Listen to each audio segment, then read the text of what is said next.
अभी सूत सोनकादि ऋषियों का संवाद चल रहा है। ये भागवत जो है एक जगह नहीं सुनाई है।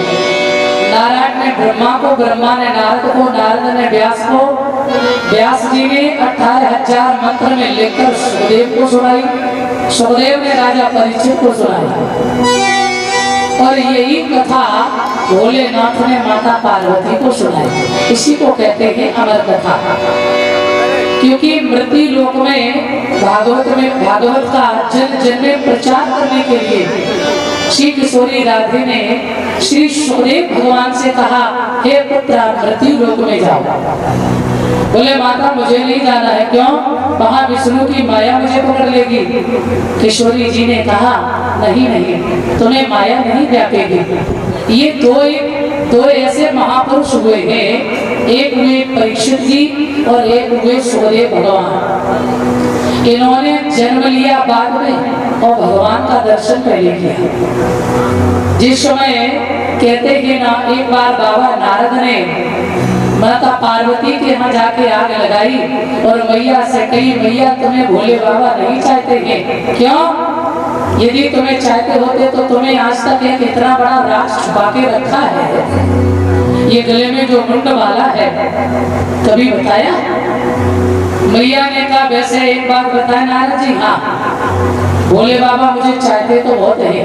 यदि प्रेम की पराकाष्ठा देखी जाए तो माता पार्वती और भोले बाबा जैसा प्रेम कहीं है नहीं, किसी देवी देवता में नहीं है। परंतु ये आप क्या कह रहे हैं? बोले फिर आपको बताया उन्होंने, कभी बता। भैया बोली बस यही बात ना बताई और तो बाप हमें कभी छुपा देंगे। हाँ, यदि ध्यान में गुरु मंत्र भी जैसे गुरु देता वो भी गोपनीय होता है, हमारे प्रभु ने वो भी नहीं छुपाया। और ध्यान में हम किस झांकी का दर्शन कर रहे हैं वो नहीं बताया जाता किसी को। हमारे भोलेनाथ तो वो भी बता देते हैं।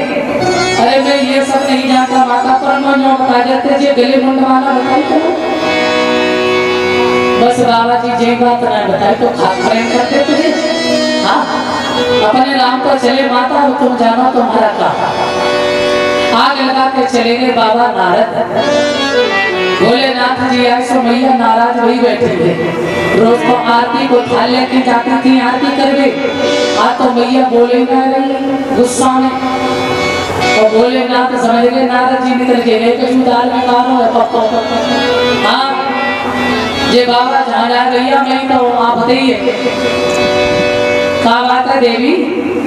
भैया बोली बस बहुत हो गया, हमसे बात मत करो। अरे तो क्या बात का है, गलती क्या हो गई? भैया बोली मैं नहीं जानते थे कि आप तो बड़े कपटी हैं। बाबा ने कहा कपटी वो होता जो बात छुपाई, मैंने तो आज तक तुम्हें कोई बात ही नहीं छुपाई है। देवी जी क्या भूल हो गई ऐसी, बताओ तो सही। भैया बोली हमें एक बात बताओ, ये तुम्हारे जो गले में मुंड माला पड़ी है, ये आज तक आपने मुझे इसका राज नहीं बताया, ये किसकी है? और आप कहते हो कि मैं आपको बहुत प्रेम करते हैं।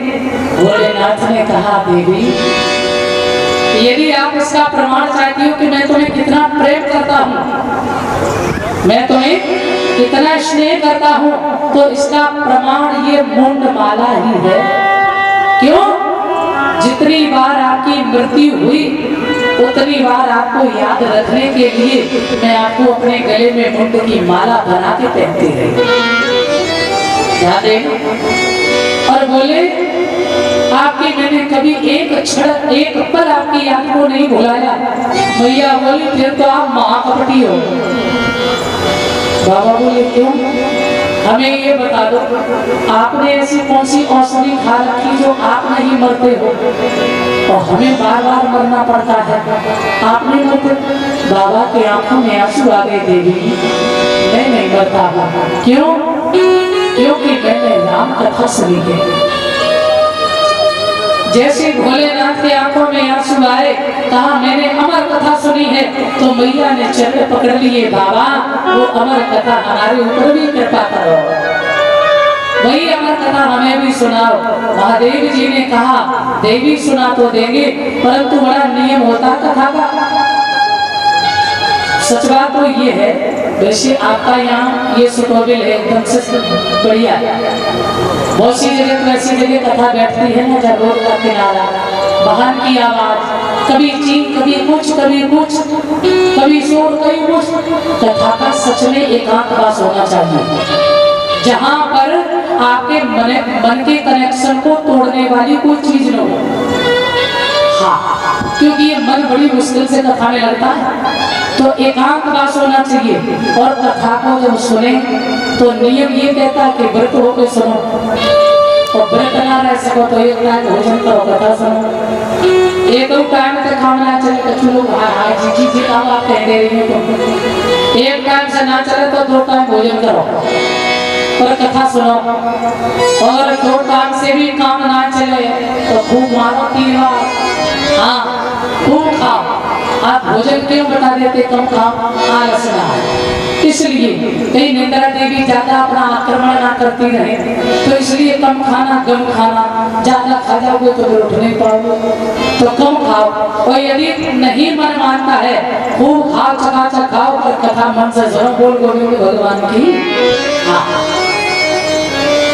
तो मेरे सज्जनों, भोले बाबा ने कहा देवी जिस समय मैं कथा बोलता हूँ ना, मैं आंख बंद करके कथा कहता हूँ, और मुझे पता कैसे चलेगा और कहीं तुम बीच में सो गई तो? इसके लिए आप हमें बीच में हुंकरा देना। माता बोली ठीक है। कथा आरंभ हुई। आजकल अपना जैसा नियम नहीं, उस समय तो नॉन स्टॉप चलती थी कथा। सुबह आरंभ हो गई 8 बजे, तो दूसरा दिन 8 बजे विश्राम, और 8 बजे से दूसरी फिर आरंभ। बिल्कुल नॉन स्टॉप कथा चल रही है। और 6 दिन कथा के जैसे हुए, भगवान सुना रहे थे कि भगवान कृष्ण जब अपने धाम के लिए जाने लगे, उद्धव जी पूछने लगे सन्यासी की परिभाषा क्या होती है, सन्यास का लक्षण क्या होता है, हे प्रभु हमें बताओ। और ये प्रश्न कहते माता सो गई। भोले बाबा सुना रहे थे, और जैसे ही कथा पूर्ण हुई, मैया सो रही है। और इधर देखो सुखदेव जी हुई किशोरी राधे ने जब आदेश किया, तो एक सुख पंचमी के गर्भ से अंडे के रूप में जन्म लिया। अंडा वहां पड़ा था, भोले बाबा ने चारों तरफ त्रिशूल से दिखवाया तो, परंतु वो बच्चा वहां पड़ा था, नहीं ध्यान दिया। जैसे ही मैया सोई, हुंकरा बंद भयो, पक्षी ने सोचा, और तब तक अंडा फूट गया। पक्षी बाहर बैठा है, कथा सुन रहा है, और मैया को हुंकरा बंद भयो, तो उस सुख ने सोचा यदि हुंकरा बंद हो गया तो कई कथा विराम ना ले ले, ये इतनी मधुर कथा हो रही है, समानंद बिगड़ जाएगा। सो मैया पार्वती की धुन में ही, उनके स्वर में ही, उन्हीं की आवाज में तोते ने हुंकरा शुरू कर दिया, और पूरी कथा हो गई। भोले बाबा ने जयकारा लगायो, बोल सच्चिदानंद भगवान की। मैया झट से जगी और कही बाबा फिर गायो सन्यासी की परिभाषा। और जैसे ही इतनी बात कही, बाबा ने कही ये तो कथा पहले ही हो चुकी। मैया बोली बाबा माफ करियो, मैं तो सोई गई थी, सो गई थी। बाबा ने कहा तुम सो गई थी, ये कथा कौन सुना था? देखा जाकर के तो पीछे सुख पक्षी बैठा हुआ है, तोता। अब देखो ये नियम होता है, कभी भी कथा को व्यास मंच के पीछे बैठकर नहीं सुनना चाहिए। जब भी कथा सुनो हमेशा व्यास गद्दी के ठीक सामने बैठकर के कथा सुनो, और व्यास के सामने बैठकर कथा सुनो, क्योंकि इस लीलाट को जब आप देखेंगे ना, तभी आपको कुछ प्राप्त होगा। बोल गोविंद भगवान की। और पीछे बिल्कुल, अगर हम पीछे बैठ के कथा सुन ले तो आ जाइए। भोले बाबा ने जैसे देखा ना, भोले बाबा ने कहा इसे हम मारेंगे, पीछे पड़ गए भोलेनाथ। क्यों? बोले कथा इसने सुनी, इसकी मुझे दिक्कत नहीं है, परंतु उसने ब्रह्म विद्या की चोरी की है। पीछे बैठकर सुन, आगे बैठकर सुनता, इसलिए कभी पीछे तो सुनो बैठ के। भोले बाबा भाग रहे इधर बद्रीनाथ धाम में, सरस्वती नदी के किनारे व्यास जी और उनकी पत्नी विदिता देवी दोनों भजन कर रहे। बुढ़ापो आ गयो। मैया ने कही महाराज कोई बेटा तो भयो नहीं, बुढ़ापो आने वालों है। बोले चिंता ना करो देवी, सब ठाकुर जी अच्छा करेंगे। और ये बच्चा उड़ता हुआ गया, माता को आई जमाई, और ये बच्चा मुंह में प्रवेश कर गया। भोले बाबा ने कहा व्यास जी से, बोले महाराज, बोले हाँ, आपकी कुटिया में हमारा चोर गया है, उसे निकाल के बाहर करो। और कुछ लोग कहते हैं माता को जमाई आई तो मुंह में प्रवेश कर गया, कुछ लोग कहते हैं कि उसकी परछाई पड़ गई। तो ये होता है, कभी कभी आपने देखा है कि माता गोरी है, पिता भी ठीक है और बेटा अलग हो जाता है, बेटी अलग हो जाती है, तो लोग कहते हैं तो ना बहना कौन की छाई कर गई है, कहते नहीं, ये बात होती है वैसे। हाँ, इसलिए बड़ा सावधान रहना चाहिए माताओं को। और सुंदर संतान यदि बनानी है, मैं कहते हैं कि माँ और पिता यदि चाहे वैसी संतान बना सकते हैं, ये पक्की बात है, दोनों के अंदर होना चाहिए बस। हमें आगे कथा में बताएंगे आपको। तो श्री सूत जी महाराज श्रद्धान करते हैं। व्यास जी ने मुस्कुरा के कहा, अरे महादेव जी, आप तो कैलाश में रहते हैं, मरघट में रहते हैं, ना घर ना मड़ैया, ना कोई आपके पास गए बाबू, फिर चोरी काहे की कर ले भैया? क्या चुरा लिया तुम्हारे पास? तो ऐसा कुछ है भी नहीं। हाँ, मरघट में रहने वाले, भाग धतूरा खाने वाले, कोई व्यवस्था है नहीं। बाबा ने कहा हमारी ब्रह्म विद्या की चोरी की है, तुम्हारी कुटिया में है वो दुश्मन, निकालो ना बाहर। तो व्यास जी मुस्कुरा के बोले, आप तो सच में भोले भंडारी हैं जी। क्यों? जब आपने उसे अमर कथा सुना दी है, उस कथा का नाम ही है अमर कथा। जब अमर कथा सुना दी तो फिर मारोगे कैसे? तुम तो भोले ही भोले हो, भोले और भाले। बोले भोलेनाथ भगवान की। बाबा समझने बात तो ठीक कह रहे। अच्छा जी, मारेंगे नहीं तो थोड़ा सा कुछ दंड तो देंगे ही देंगे। तो भोले बाबा ने त्रिशूल गाड़ दिया और बोले यदि ये चोर नहीं निकला ना तो मैं 1 वर्ष के लिए ये संकल्प करता हूँ कि तुम्हारे दरवाजे नहीं है, अपना त्रिशूल गाड़ के रहेंगे। और सुखदेव जी हैं व्यास जी की पत्नी के गर्भ में। सुखदेव जी ने सुन लिया। सुखदेव जी बोले, इतनी कंजूसी से तुमने संकल्प किया? हाँ, इतनी कंजूसी से बस 1 ही साल के लिए? अरे आप तो 1 वर्ष की बात कर रहे हो, मैं तो 12 साल में बाहर आएंगे। और बताओ तो व्यास जी यानी सुखदेव जी 12 साल गर्भ में रहे। भोलेनाथ तो समझ गए भैया फिर तो मजबूरी है, और भोलेनाथ को वंदन किया सुखदेव जी ने।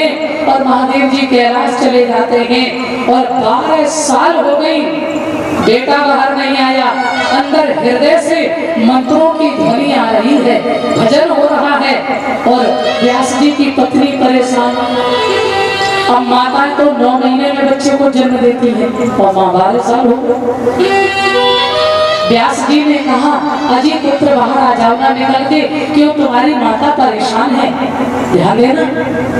और जैसे ही इतना कहा तो अंदर से आवाज आई, मैं निकलने वाला नहीं हूँ। क्यों? यहाँ विष्णु की माया बड़ी प्रबल है, विष्णु की माया पकड़ लेगी, इसलिए मैं नहीं। हाँ, विष्णु जी स्वयं जो माया के पति है, जो माया लक्ष्मी के पति विष्णु जी, वो स्वयं आकर हमें दर्शन दे और हमसे वचन दे कि तुम्हें माया नहीं व्यापेगी हमारी, तो बाहर आएंगे। तो भगवान को आना पड़ा, वचन दिया। तब सुखदेव जी बाहर निकले तो कहते हैं यम प्रजन मन पे तमपेत कृत्यम द्वैपायनो विरह कातर आजुहाव पुत्रेत तन्मय त्यातर वो विनेदुष तब सर्वभूत हृदय निर्माण पोषणी।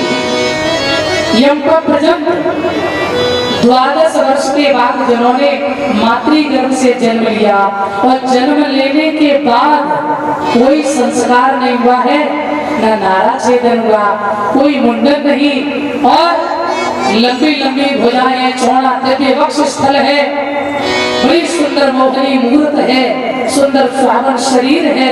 और 12 वर्ष के बाद जब सुखदेव जी जन्म लेते ही जंगल की तरफ प्रस्थान कर दिए। पिताजी रोक रहे हैं, बेटा ठहर जाओ, पुत्र ठहर जाओ। तो कहते हैं वृक्षों ने आवाज दी, अरे कैसे बोला रहे हो, ये तो सर्वभूत हृदय है, ये मुनियों के भी गुरु हैं, ये कोई साधारण नहीं है। तब व्यास जी समझ पाए सुखदेव को लौटा पाना मेरे बस की बात नहीं है, इसलिए सुखदेव से बड़ी उपाधि है, यानी व्यास से बड़ी उपाधि है सुखदेव जी की। सुखदेव जी जंगल में गए और निराकार ब्रह्म की समाधि में बैठ गए और उधर मेरे बंधुओं धीरे धीरे समय हुआ तो ये सूत और सोनकादिक ऋषियों का संवाद चल रहा है। नैमिष क्षेत्र में सूत जी सोनकादिक ऋषियों को सुंदर कथा सुना रहे हैं और सोनक ऋषि भी प्रश्न करते हैं, बोले भगवान ऐसी कथा सुनाओ। और मैं आपको बता दें केवल 6 प्रश्न में ये पूरी कथा हुई। पहला प्रश्न कौन सा है? महाराज ये बताइए मानव जीवन का धर्म क्या है? ध्यान देना, पहला प्रश्न है मानव जीवन का धर्म क्या है, और दूसरा प्रश्न है मंदिर में जाए तो पूजा किसकी करें? माँ बहुत देवता होते, हाँ तो बोले हनुमान जी, काली मैया, दुर्गा माता और ठाकुर जी किसको पूजे और किसको ना पूजे। और तीसरा प्रश्न है वेद में भगवान का नाम है अजन्मा, तो जन्म कैसे लेता है? चौथा प्रश्न है कोई कहता भगवान के 10 अवतार, कोई कहता है 24, तो हमें ये बताओ कितने अवतार हैं? पांचवा प्रश्न ये है, बोले महाराज अब कलयुग में इतनी उम्र नहीं है, बहुत कम उम्र है जीव की, इसलिए समय कम है, कथा का सार सार सुनाओ, ज्यादा नहीं, गागर में सागर भर दो जी। और बोले छठवां प्रश्न ये है जब भगवान से धरा से चले गए तो धर्म किसकी शरण में गया? इन 6 प्रश्नों के उत्तर में सूत जी ने पूरी कथा को सुनाया और यही कथा काकभूषण गरुड़ जी के यहाँ चली है, यही मैत्रेय बुद्ध जी के यहाँ चली है, एक जगह नहीं, और यही सुखदेव ने राजा परीक्षित को सुनाया। आ जाइए। छाप तिलक सब छीने मुझसे नैना मिलते, छाप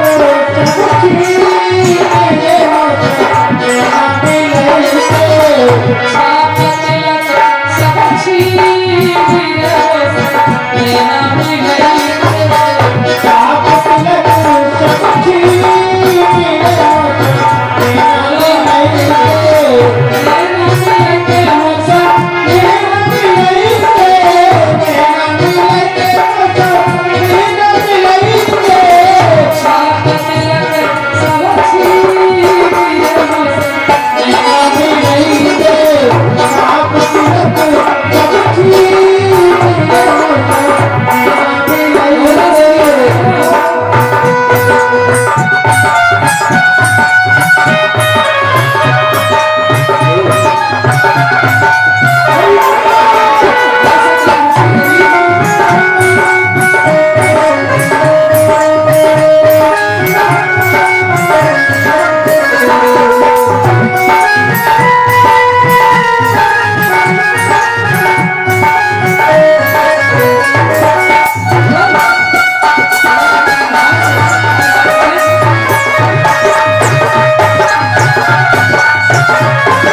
भगवान से हमें जोड़ दे, उसकी कथा को कहना परम आवश्यक है। परीक्षित जो पांडवों के पौत्र हुए हैं, तो मेरे श्रोता वर्ग को ध्यान देना। कहते हैं उत्तरा के गर्भ से जब जन्म लिया भगवान कृष्ण द्वारका गए, द्वारका से भगवान आए परीक्षित को दर्शन देने, बधाई देने, और इधर द्वापर का अंत समय है, कलयुग की बारी है। भगवान कृष्ण के साथ अर्जुन द्वारका में गए, और मेरे भगवत प्रेमियों भगवान के सामने, क्योंकि जो संतों ने साथ दिया था आपस में लड़ लड़ के मर जाओगे, वही समय आया, बुद्धियां बिगड़ गई, युद्ध हुआ, आपस में लड़ लड़ मरने लगे। शेष बलराम ने बचाने का प्रयास किया, बलराम जी जब नहीं बचा पाए, बलराम जी समुद्र में जाके समा गए। भगवान कन्हैया ने अर्जुन से कही, हे अर्जुन, हमारी सभी भाइयों को लेकर के आप जाओ श्री धाम वृंदावन, श्री राधा रानी की शरण में वहां इनकी रक्षा होगी। क्यों? बोले मेरा समय पूर्ण हो गया, अब मैं जा रहा हूँ, कलयुग आ चुका है। उसी समय भगवान ने अपने प्यार को नाम के साथी से कहा, भैया इस द्वारका में 2-4 लोग बचेंगे, उन्हें निकाल के बाहर कर लो। क्यों? हमारे जाने के बाद द्वारका समुद्र में डूब जाएगी। 2-4 लोग बचे, निकाल के बाहर किए, बहेलिया को मौत का कारण बनाया, भगवान स्वधाम गए। कन्हैया की पत्नियों को लेकर अर्जुन जा रहे हैं, तो आप गाना जो गाया करते हैं भक्त लोग, वे अर्जुन बेईमान गोपिका भीगन लूटी। अच्छा, भगवान की पत्नियां को साधारण तो थी नहीं, तो क्या भील लोग ने लूट सकते थे? समझने की बात है, क्योंकि भागवत जी का जिसने अध्ययन किया होगा वो आपको सही बताएगा। भागवत जी में सीधा लिखा है, गोप भगवान कन्हैया जो है स्वयं गोप बन करके आए। क्यों? भगवान ने जाते जाते अपने परिवार को भी नष्ट कर दिया। क्यों? क्योंकि सारी पृथ्वी का भार हम उतारने आए थे ना, अपना परिवार भी भार था, वो भी उतार दिया। अब एक चीज और बची, क्या? बोले अर्जुन को बड़ा घमंड है अपने गांडीव का, बोले चलते चलते इनका भी घमंड दूर कर दे। भगवान गोप बन करके आए, और कहते हैं अर्जुन ने सतत प्रयास किया, परंतु भगवान ने अपनी पत्नियों का हरण किया, और बे अर्जुन बेईमान, तो अर्जुन कुछ नहीं कर पाए। भगवान बताना चाहते हैं, अर्जुन मेरे बिना तेरा गांडी भी किसी काम का नहीं है। बोलिए द्वारकाधीश भगवान की। प्यारे सज्जनों, तो आ जाइए, कहते हैं आज भगवान कन्हैया जब चले गए, जैसे ही अर्जुन आए, अर्जुन का चेहरा उदास है, शरीर क्षीण हो चुकी है। कुंती ने पूछा क्या बात है अर्जुन, और जैसे ही सुना कि मेरे द्वारकाधीश चले गए, कैसा प्रेम, कैसी भक्ति, कुंती ने खड़े खड़े 2 मिनट में अपने प्राण त्याग दिए। पांडवों को पता चला है, धर्मराज जी कहने लगे, अरे अर्जुन इतने दिन के बाद आए हो, और वो भी इतना अप्रिय समाचार लेकर। अरे तेरे द्वारकाधीश की कृपा से मैंने महाभारत जैसा सागर जीता, द्रौपदी जैसी भार्या को पाया, और मैंने उनके बिना जीना नहीं सीखा है। हे अर्जुन, एक पल भी अब इस संसार में हम नहीं रहना चाहते हैं। तो आज परीक्षित को राज देकर सभी पांडव चले जाते हैं, और जो पितामह भीष्म ने आत्मोपदेश पांडवों को किए, और वही उपदेश पांडवों ने राजा परीक्षित को किए। राजा का जीवन कैसा होता है, प्रजा के साथ कैसा व्यवहार करना चाहिए राजा को, ये सारे नियम बताए, और पांडव चले गए। जहां जिसका समय आया हिमालय में गए, और अपने शरीर को नष्ट किया। शरीर केवल धर्मराज स्वर्ग में गए बस, और एक पल उन्हें भी नरक का दर्शन करना पड़ा। बोलिए गोविंद भगवान की। कलयुग आ चुका है, परीक्षित से भूल हो गई। मुकुट लगा करके परीक्षित जंगल में गए, संत भजन कर रहे हैं। वैसे परीक्षित बड़े धर्मात्मा राजा है, भेष बदल बदल कर संतों की सेवा करने जाते हैं। परंतु आज शिकार करने गए, जंगल में घूमने गए, बड़ी देर हो गई, भूख लगी, प्यास लगी। आगे क्या देखा, एक काला पुरुष, एक गाय, एक बैल। गाय और बैल ने जैसे ही राजा परीक्षित को देखा, शरणागति हो गए, मेरी रक्षा करो नाथ। परीक्षित ने कहा, कौन हो तुम? परिचय? महाराज मैं जो बैल हूँ, बैल नहीं हूँ, मैं धर्म हूँ। और मेरे सामने जो ये खड़ी है गाय के रूप में, ये माता पृथ्वी है। और ये जो काला पुरुष देख रहे ना, कलयुग, ये कलयुग है। और जब तक सतयुग रहा, त्रेता रहा, द्वापर रहा, हम सब ठीक रहे। और जब कलयुग के आते ही हम सब परेशान हो गए। हे नाथ रक्षा करो। जैसे ही उन्होंने देखा कलयुग की तरफ मारने के लिए प्रयास किया, हमारे युग में ऐसा उदंड भाव, ये असंभव है। हमारे राज्य में ऐसा ऐसे क्यों किया उन्होंने?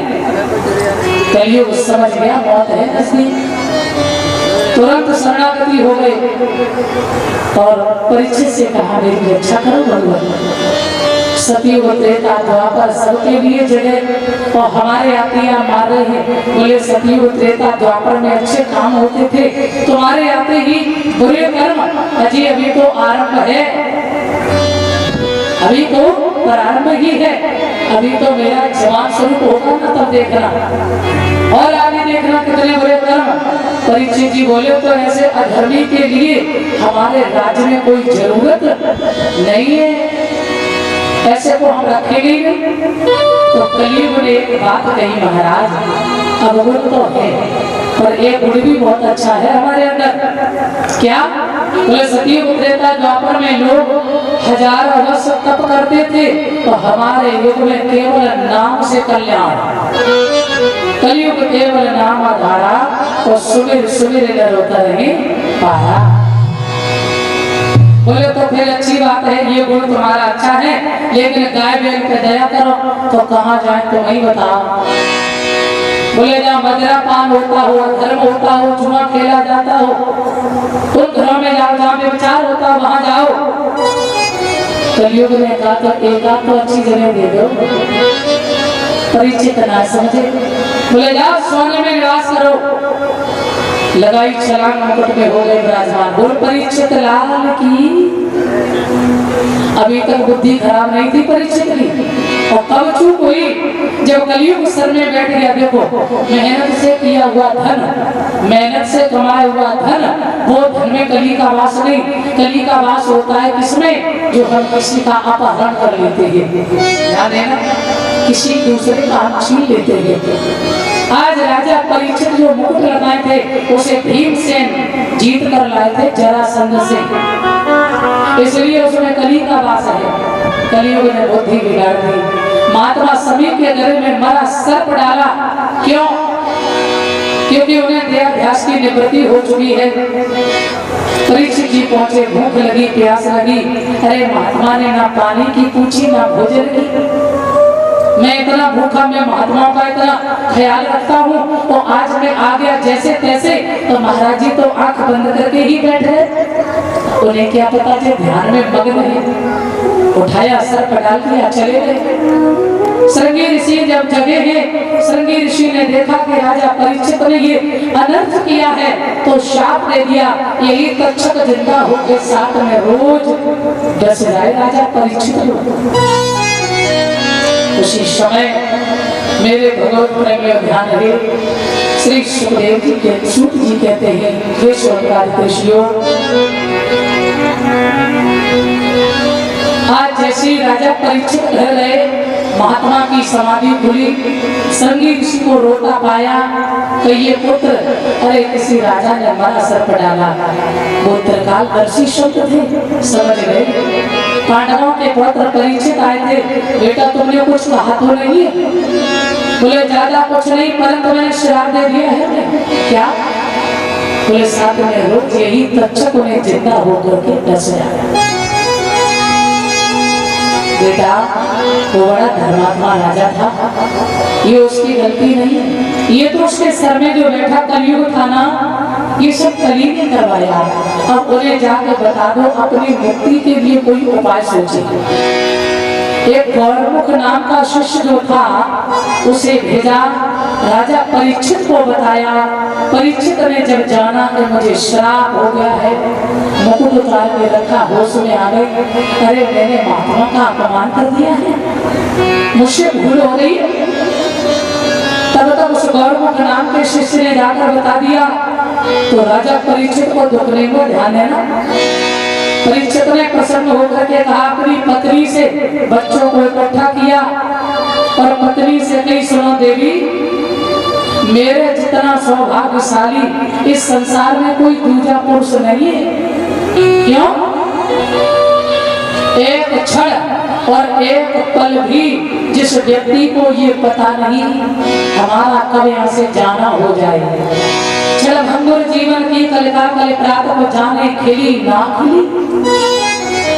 एक क्षण जिस काया का भरोसा नहीं, एक क्षण जिस शरीर का भरोसा नहीं, कोई ये कह सकता है कि अभी ये श्वास आ रही दोबारा आएगी, कोई गारंटी नहीं।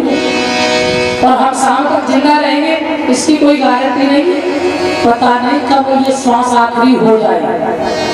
और राजा परीक्षित कह रहे हैं, देवी, कोई अपने दिल पे हाथ रख के नहीं कह सकता है कि मैं 2 दिन जीवित रहूंगा, परंतु देवी मुझे महात्मा ने आशीर्वाद दिया है, श्राप नहीं। क्या कह रहे परीक्षित? बोले मुझे आशीर्वाद दिया है। क्यों? बोले मैं सीना तान के कह सकता हूँ कि 7 दिन तक मेरी मृत्यु नहीं होगी। क्यों? बोले महात्मा का श्राप है ना, महात्मा का वचन है, 7 दिन में मृत्यु। अगर किसी को पता चल जाएगा कि 7 दिन में मरना है, हमें तो लग रहा 7 दिन छोड़ो, 7 घंटे में मर जाएगा, बोल गोविंद भगवान। हाँ, पर राजा परीक्षित को देखिए कितने समझदार। बोले भैया 7 दिन तक मेरी मृत्यु नहीं होगी। अच्छा सोचिए, 8वां दिन होता है क्या? 7वें दिन तो होते हैं। 7वें ही सबका जन्म है और 7वें सबकी मौत है। 7 ही कोष का परिक्रमा है, 7 ही शरीर में चक्र है और 7 ही दिन होते हैं और 7 का बड़ा संयोग है। 8वां दिन होता नहीं है, ध्यान देना। ऐसा तो है कि किसी की टिकट 8वें दिन कटेगी। जितने मॉडल ये बैठे हुए हैं, ये सब मॉडल 7वें दिन में चले जाएंगे। बोल गोविंद भगवान की। हाँ, क्योंकि 8वां दिन होता ही नहीं है। कोई आज, कोई कल, कोई परसों, कोई बरसों के बाद, परंतु दिन 7 है। परीक्षित को ये पता चला कि मुझे मरना है, तो अपने जीवन का सदुपयोग कर लिया उन्होंने। अपने बेटा जन्मेजय को रख दिया और जब जाते ही श्री हरिगंगा के किनारे वहां बड़े बड़े चतुर्युगी महात्मा बैठे हुए हैं। कई युग बीत गए, 10,000 चतुर्युग बीत गए, बड़े बड़े संत महापुरुष बैठे हैं। अच्छा, जब कोई धर्मात्मा मरता है ना तो लोगों को कष्ट होता है। सब सोच रहे हैं परीक्षित का कल्याण कैसे हो। कोई कहता राम जी की पूजा करो, कन्हैया जी की पूजा, कोई कहता दुर्गा अनुष्ठान करो, कोई कुछ, पर ये कोई निश्चित नहीं कर रहा कि परीक्षित का कल्याण कैसे हो। इधर निराकार ब्रह्म की समाधि में बैठे सुखदेव जी, और जैसे ही मन में आया ना कि परीक्षित को श्राप हो गया है, तो आया, बोले चलो परीक्षित जी के पास चलते हैं। सुखदेव जी निराकार ब्रह्म की समाधि से खड़े हुए, दत्रा भगवान व्यास पुत्रो यद्रक्षा कामटमानो नपेक्ष अलक्षलिंगै निजलावतुष्टो प्रत्यक्ष बागर अवधूत वेश। 4 अंगुल की केवल कॉपी शरीर में है। नंगा बाबा है, जा रहे हैं, बच्चे पीछे भाग रहे, नंगा बाबा आ गया। और कहाँ पहुंचे सुखदेव जी? जहाँ संतों की मंडली थी, परीक्षित बैठे हुए हैं, सबको बड़ा दुख है, ऐसे धर्मात्मा राजा के लिए श्राप हो गया है, तक्षक नाम रसेगा। वहीं पहुंचे सुखदेव भगवान। देखा महात्माओं ने परीक्षित जी से मुस्कुराए कि कहीं महाराज आज तो गजब हो गया। क्या हुआ भाई?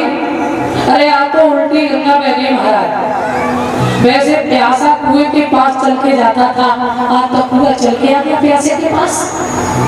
क्यों?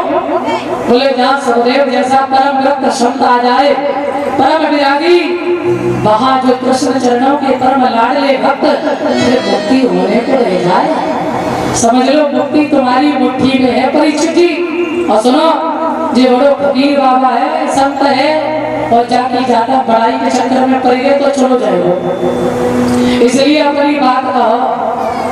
परीक्षित जी खड़े हुए, अर्चन बंदन किया और सुखदेव जी का पूजन किया है और प्रणाम किया सुखदेव भगवान को। बोलेंगे आप लोग?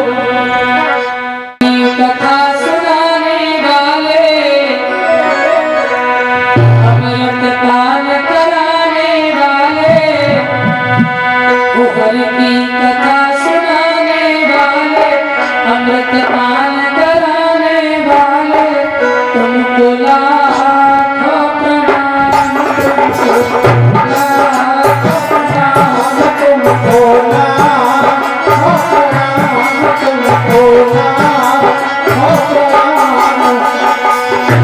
बोलो, सुखदेव जी को प्रणाम किया है।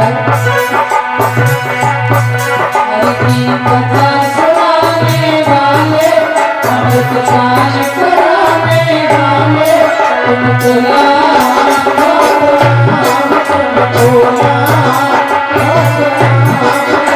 प्रणाम, तुमको लाखों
जितने भी मृत्यु लोक में हम जीव हैं, सब क्या पी रहे? बोले विष ही तो पी रहे हैं। काम, क्रोध, लोभ, मोह, अहंकार, इन विकारों में फंसे हुए हैं। इसलिए महाराज आप प्यारे